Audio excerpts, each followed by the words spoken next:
We've heard that word potential for too long now. Look at, you got 360, 370 million people. You produce outstanding athletes. Look at the broad spectrum of sports and what America produces. So they have that. But everything comes down to the quality of coaching and the quality of challenge that they're presented with, James. This is the key. And, you know, I get hit. I've been over here 6 months, and I must have had 100 people say to me, it's all about winning. It's all about winning. And if you're not for winning, parents won't listen to you, fans won't listen to you. Win, win, win, win, win. And I'm like, well, that's not the question that Chelsea would ask, and Tottenham would ask, and Man United, Liverpool would ask. They would ask, say for example, you had Chelsea versus Tottenham under 18s. The question wouldn't be what was the result.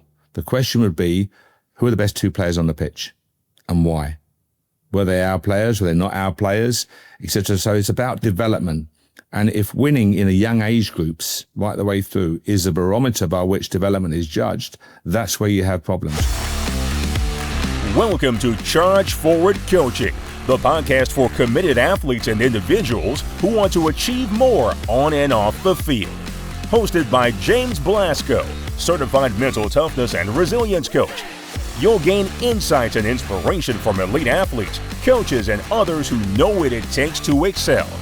Are you ready to go to the next level? Then tune in, get inspired, and let's charge forward. Now here's your host, James Blasco. Hello and welcome to the Charge Forward Coaching Podcast. I'm your host, James Blasco.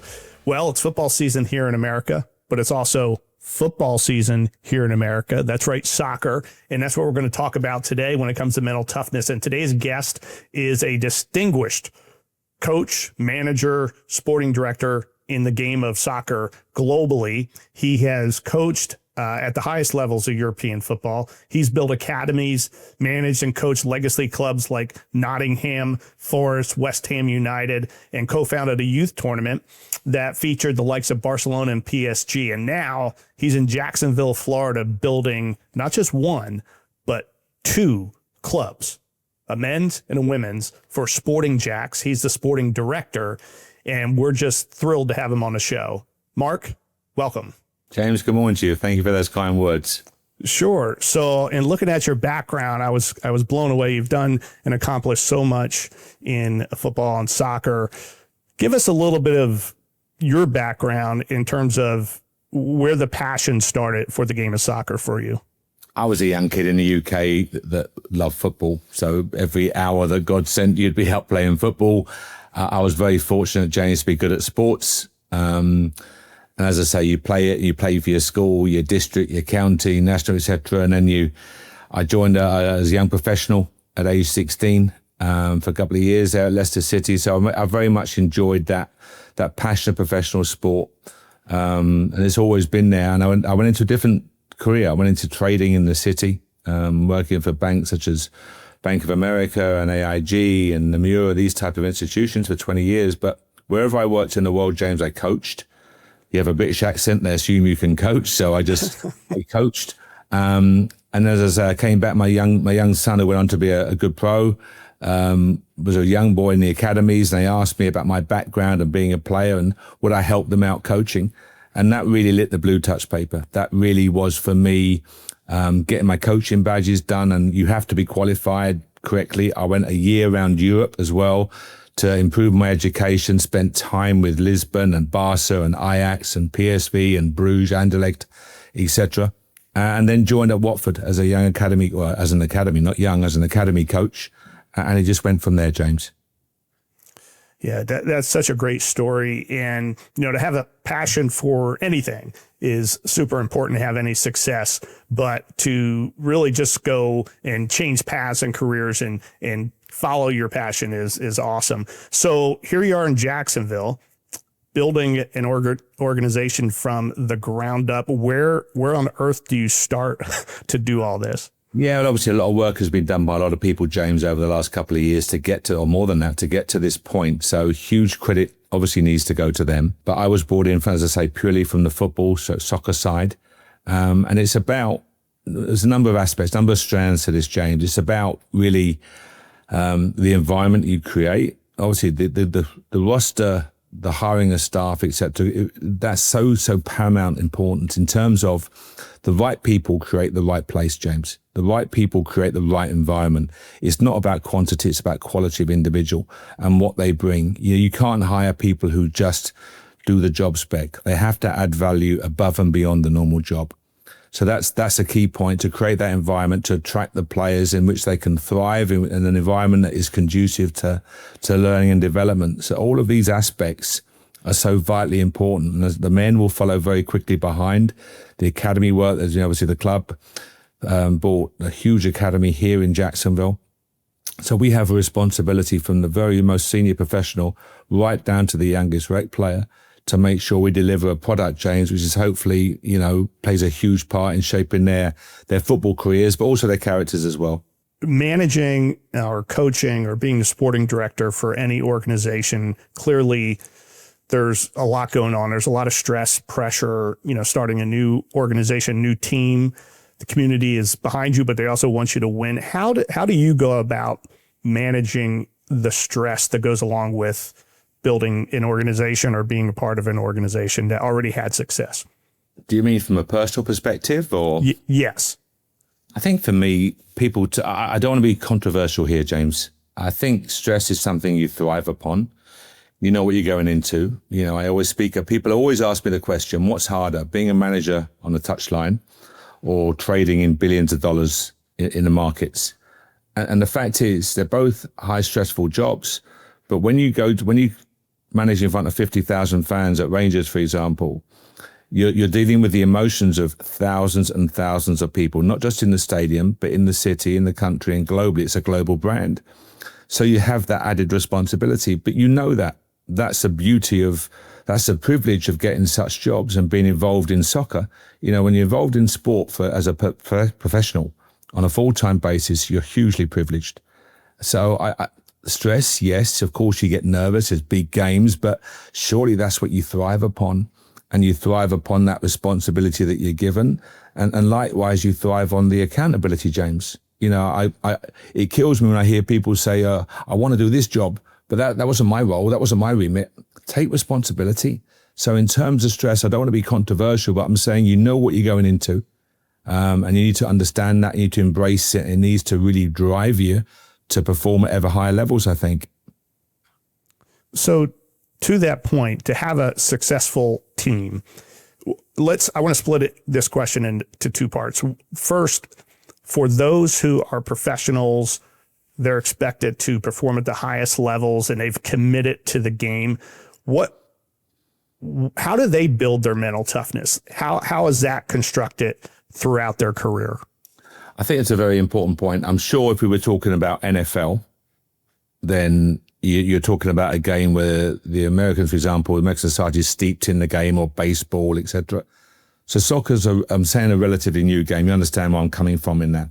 So if I'm dealing with professionals in the UK, very privileged to have worked with some world-class players, top international players, and they're challenged from a very early age. So in terms of the academy systems, you got young children going in, and by the age of 9, they're in the system playing games for the clubs, etc., against other Premier League clubs or Championship clubs, etc. And they're put into situations, probably most of the times unbeknowingly, which challenges them. Traveling to play an international tournament, dealing with 2 games in 2 days, or whatever it may be. They are purposefully challenged to see how they respond as young players. And I think by the time they get to, I look at young players, 16, 17, 18, training with the first team, training alongside internationals, unfazed, absolutely unfazed by that. And it's about the quality of challenge, James, that you present to these young children. So you mentioned the international tournament we did called Next Gen Series, under 19s. We had 24 of the biggest clubs in Europe. Man City, from the UK alone, Man City, Villa, Liverpool, Spurs, Chelsea, Arsenal, etc. These type of teams, Celtic, and we had, Barcelona, Dortmund, PSG, huge teams. But when I went around all the coaches and asked, when they first floated the idea, there was too big a gap between outstanding youth team player and elite first team professional. And they couldn't fill that void. And you have to fill it by preparing the players to play against the different types of players. It can't be right, for example, James, that the first time a young 18-year-old central defender plays against a top player like Luis Suarez or Messi is in the first team. You've got to prepare them on the way. They've got to face these games. So in that tournament, you had games with real meaning. You know, Spurs had to go to Milan and they had to get a draw to go through to the knockout phases. Or, you know, Ajax had to go and beat Barcelona to get through to the semi. This type of challenge. And that's where you learn about players. That's when you present them with the football challenge, but also the psychological challenge of you have to go there and get a result. There's consequences. And I think for me, the big thing that it does is it gives the players, it develops within them coping strategies, how to deal with these type of situations. And my big fear is, and very genuine fear, is that we are getting soft in some ways, for want of a better expression, where we're not allowing young players, men and women, to develop the coping strategies that you need to deal with the game at the highest level. So are there mental performance coaches within the academies and developmental squads? We have here, so again, the players will be spoken to this afternoon by a professional coming in to speak to them. But again, you know, having worked at some very big clubs in the UK, some players like it, many don't. Many have their own preferred specialist that they might speak to once a week on the phone. One player used to have small cards with little notes written, you know, this, today you will be strong, or today rise to, whatever it may be. It was a message that was important to him. And everyone varies. And this is what I'm saying, James, to have a generic approach of we have a club psychologist, it might only suit 2 or 3 of the players. So it's an area that I think people loosely say we tick that box. We've got a psychologist. I had an outstanding psychologist that I worked with at Watford, outstanding, and you know, worked with international teams, top players, and they loved him. And I took him when I went to Brentford as manager. I brought him in there, and the players couldn't stand him. 2 completely different groups, 2 sets of professional players, but a completely different response. And that's what I'm saying. It's not an area where you just tick a box and go, yep, I've got one of those. It needs to be appropriate. It needs to be relevant. It needs to be right for the player, both individually and the group collectively. That makes perfect sense. So in America, as you're looking at young players, those who have big dreams to play here or abroad, what is your perspective of the young soccer players here in America in terms of what they're capable of doing and what you think they need to do to get to that level that you've seen your whole career? I think the potential is obviously enormous. I'm sure both yourself and your listeners are thinking, we've heard that word potential for too long now. Mm-hmm. Look at, you got 360, 370 million people. You produce outstanding athletes. Look at the broad spectrum of sports and what America produces. So they have that. But everything comes down to the quality of coaching and the quality of challenge that they're presented with, James. This is the key. And, you know, I get hit. I've been over here 6 months, and I must have had 100 people say to me, it's all about winning. It's all about winning. And if you're not for winning, parents won't listen to you, fans won't listen to you. It's win. And I'm like, well, that's not the question that Chelsea would ask, and Tottenham would ask, and Man United and Liverpool would ask. They would ask, say for example, you had Chelsea versus Tottenham under 18s. The question wouldn't be what was the result. The question would be, who are the best 2 players on the pitch and why? Were they our players? Were they not our players? Etc. So it's about development. And if winning in a young age groups right the way through is a barometer by which development is judged, that's where you have problems. Because I get told, I was told the other day about a team further down in Florida. Oh, they won 4-0. I said, oh, great. Who was the best player? Doesn't matter. We won 4-0. They look at me bemused. And I'm saying, well, who is the best player? Is it our player? Or, you know, are they coming through? And they just look at me and go, does it matter, Mark? We won 4-0. And yeah, it does matter. Because if you look at these academy teams, James, what people don't realize is the attrition rate, the percentage of young players getting through to the pro ranks is so very, very small. I think in the UK, out of all the academy players, it's like 0.18% or something. 0.018%. It's a tiny, tiny number.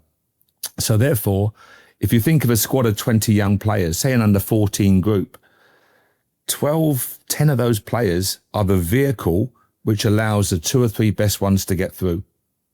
You don't say that to parents, obviously, and every kid is treated the same and given the best opportunity. But you know that the 2 or 3 players that might have a chance of going on to the higher levels, the rest of the vehicle to get through. And it's understanding what these players need in their development, the type of challenge, the type of adversity they're going to. And if we make it too, I don't want to use the word soft, that sounds very basic. If we make it too easy, you know, back in the UK, I have, you know, compete badges. And that's not preparing these kids for professional sport. It sounds very idyllic and very nice, but professional sport, as you know, James, isn't about that. It's a tough world where everyone wants a shirt, and we can skirt around the issue, or we can be direct and honest and say that whether it's professional golf, NFL, you know, baseball, soccer, basketball, whatever it may be, to get to the highest levels of the sport, men or women, is a huge demand. And we've got to prepare these players for it. And I would question whether, go back to your question, whether, you know, we're presenting the American young players with the right level of development challenge and the right level of quality coaching to prepare them. Mauricio Pochettino has got a home World Cup, for example. How many players has he got in the world's top 250? Now, you're a nation of 360 million people, outstanding elite athletes. You should turn around and be able to say, well, we've got, you know, 8, 9 players in that top 250. I think it's probably 1. And that's a harsh reality of it. You know, people go, yeah, it's a home World Cup, rah, rah, rah, win, win, win. Look at the long-term development strategy from young American players. And I think, you know, there's good people here in the States, really, really good people doing some great work. But you're a huge country that needs a structured plan to get the kids to realize the undoubted potential talent that lies there. That is such an interesting perspective. And I think you're spot on. You know, we're in America here. We're all growing up playing football and baseball and basketball and so forth. And it really hasn't been until recently that the youth have gotten involved with soccer more and more. It's become, you know, so much bigger now. It's a huge deal, but we got a long way to go. You're right. And I think raising the bar is key. We mentioned 2 teams. You have a women's team that's kicking off basically now, and then the men's team coming next year. What's the difference between building those 2 types of teams? That's a great question. I think the coach that we have, Stacey, the assistant coach, Alan, are steeped in the women's game. And I'm very, you know, we're always, all of us are always learning. So I have to understand how the women learn. That's really important for me. But at the same time, apply the principles that I know work with men, for example. It's a different approach, you know, the language, the rhetoric, language that I don't mean swear, I mean language in terms of how you speak to the players, how you drive them, knowing your players, etc. So I'm very much eggshells a little bit with the women in terms of understanding, because they're all different characters. I think the men is more familiar to me, but there's certain key points which never change, James. And I go back to the first statement about environment. You have to create an environment that is conducive to learning, development, and winning, because it's professional sport. You know, as I said, the younger age groups, winning isn't everything, it's development. Of course, you all want to win, but the professional age groups, then it's about pleasing the fans. So there'll be many, many similarities between the 2 men's and the women's environments, but then I think it's more the nuances in terms of how women react to certain situations, how men react, and understanding why and what we can do to maximize all these situations. You were in an interview that I watched recently, and you were talking about the types of individuals that you want on your team and in your organizations. And there's a few things that stood out. You said, number 1, they have to love and enjoy what they do. They have to be able to learn from their mistakes, not look at everything as failure. They have to have that desire and passion. They have to be positive. They have to have a huge work ethic, and they got to be fit. They have to take care of their bodies. How do you find those people? Yeah, you have to. I mean, and the truth of it is, James, you know, you get things wrong. That's it. No one signs 10 players and said, I've got 10 superstars. It doesn't work that way. I was very fortunate at Brentford to work with an outstanding owner in Matthew Benham, who still owns the club and has done an incredible job with Brentford. But he would speak to me and say, if I get it right 51% of the time, I'm happy. Now, if you think of that in players, you've got 6 right, 4 wrong, that type of thing. But all you can do is obviously look at footage.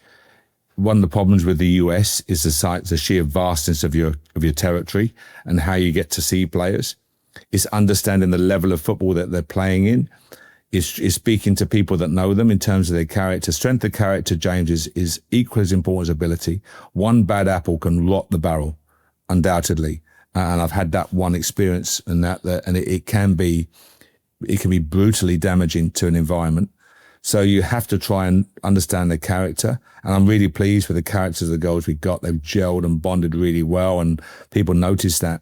But you've got to try and find those people that add value to your quality. Go back to my comment about staff, James. Same as players. I've probably been sent 500 male players. I might have 60 midfield players.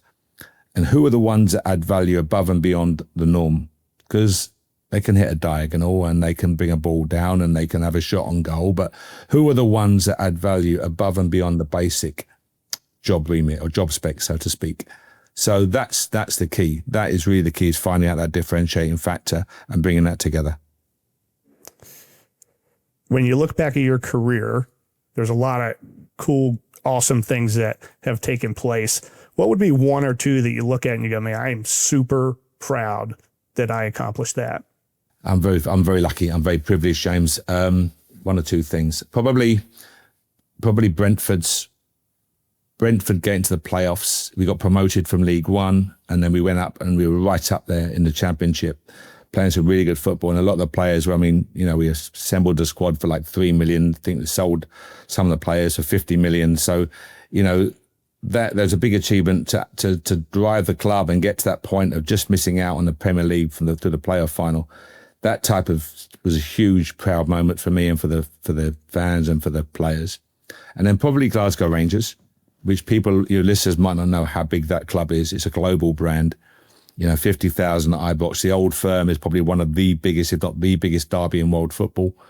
So to be involved in that and to get promotion and to get them back to where they belong and to get to the cup final, to beat Celtic in that manner, they were. I'll always look back on that with a sense of privilege and a sense of pride as well, I think. That's great. So you're about to kick off the inaugural season for the women's Sporting Jax, and the community's pumped up. I was at the team announcement event the other day. It was just packed with excitement, and everybody's ready to go. What would you say to the community in terms of expectations and what the goal is from your eyes in this first year? The goal is, James, to give the city 2 teams, obviously first the women, to give them a team that they're really proud of and they enjoy following. That I don't want to sound corny or holier than thou by saying that. I'm just saying that, you look at that when the supporters are proud of their team, when the supporters enjoy watching their team play, when the supporters look for the results, etc., then you're in a good place. So I think, that comes down to that responsibility we spoke about and coping strategies. The players have a responsibility. The staff have a responsibility. Everyone at the club has a responsibility to deliver a team that the city can look at with pride. And I think if you have that situation, then you're in a really good place. Am I going to sit here? People would love me to say, rah, rah, rah, we're going to win the first 10 games, top the league, and we're going to win the thing. And that's just, listen, do we want to win? Of course we do. No one wants to win more than me. Let me promise you that. But the fact is, it's our first year. Let's see. We had a game against Lexington the weekend, played very, very well in a build-up. Let's see. You hope very much that the girls respond and deliver. It may take a couple of games to find their feet and build that self-belief. Do we belong here? Imposter syndrome. Am I good enough? These are questions that girls that come out of university or the first time playing in the States, you ask yourselves, do I belong at this level? When I go out in front of 10,000 people at the stadium, wow. Whatever anyone says, you're going to work in front of thousands of people. Go back to my earlier comment. And that's a pressure. Then who deals with that? Who needs help to deal with that? Who crumbles under it? Because there always will be 1 or 2. So all of these things, I hope the city gives us a little bit of patience. I hope they give us tremendous backing, but the key will be for us to give them a team of which they're very proud. Yeah, I have no doubt we will be. I think it's going to be awesome. I can't wait to get up there for the games. And we just want to thank you so much, Mark, for being on. This is a great conversation. I know I learned a lot. I know my audience has learned a lot. We really appreciate you sharing your time with us today. No, James, pleasure to speak to you and hopefully speak again in a not too distant future. Absolutely. And for the rest of you out there, don't forget to like and share and subscribe. And if you are interested in improving your mental toughness and you want to learn more about mental toughness and some of the things that Mark talked about, how to grow your game and be a better player no matter what you're doing, just go to chargeforwardcoaching.com. Check it out. There's a lot of information there. You could always give me a call or an email or a text. I'll be happy to talk to you and see what we can get going for you to keep you charging forward. So until next time, keep charging forward. Thanks for tuning in to this episode of Charge Forward Coaching. Remember, the journey to greatness is built on mental toughness and consistent effort. So head on over to chargeforwardcoaching.com and book a free discovery call to take the next step in your journey. Until next time, stay focused, stay determined, and keep charging forward.